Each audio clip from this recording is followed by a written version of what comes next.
Reality testing. Are you seeing what's there?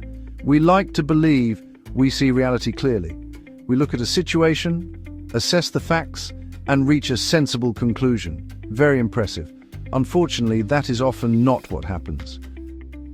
What usually happens is this. Something occurs. We feel something about it, then we quietly turn that feeling into a fact. Your manager replies with one short sentence. You think, he is disappointed in me. A friend does not invite you. You conclude, they do not really like me. A presentation feels uncomfortable. Therefore, it must have been terrible.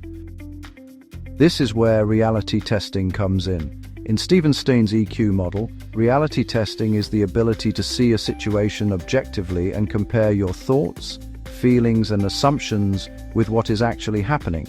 Not what you fear is happening, not what you hope is happening, and not the dramatic little film currently playing inside your head. Okay, so reality testing does not mean ignoring emotions. Your emotions are real, absolutely, but they are not always reliable evidence. There is an important difference between saying I feel rejected and I have been rejected. Those two sentences might describe the same situation, but honestly, they can also describe two completely different realities.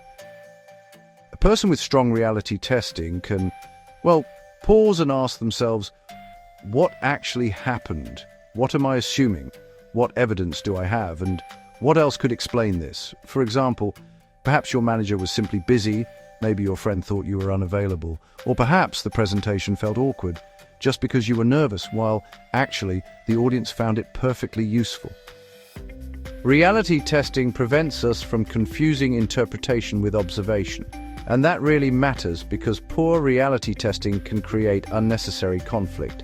You assume someone is angry, so you become defensive. They notice your defensiveness and, become irritated. You then think, see, I knew they were angry. Congratulations. You have just manufactured the evidence for your own theory.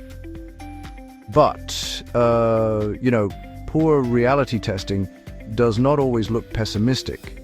It can also look wildly optimistic. You launch a business idea because 3 friends said it was brilliant. You ignore the lack of customers because you believe in the vision. You call criticism negativity, and eventually reality sends you an invoice. Good reality testing works in both directions. It protects us from unnecessary fear, but also from attractive nonsense. So how can we improve it?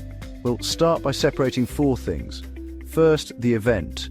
Describe only what a camera could have recorded.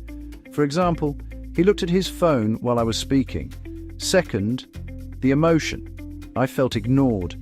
Third, the interpretation. He does not respect me. And fourth, the evidence. Do I actually know that? Could there be another explanation? Can I ask instead of guess? That last question is particularly powerful because honestly, many emotional problems are built on stories that were never checked. We would rather spend 3 days analyzing someone's tone of voice than ask one slightly uncomfortable question.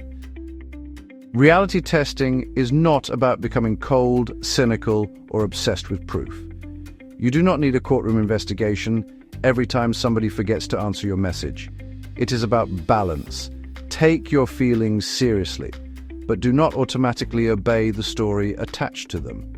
Sometimes your intuition is warning you about something real. Sometimes it is simply an old fear wearing a new jacket. The skill is learning to tell the difference. So the next time your mind confidently announces what someone thinks, why something happened, or how badly everything will end, pause. Ask, what do I know? What do I feel? And what am I adding? Because reality is often difficult enough. There is no need to improve it with imaginary disasters. Captain Help, smarter every day in every way.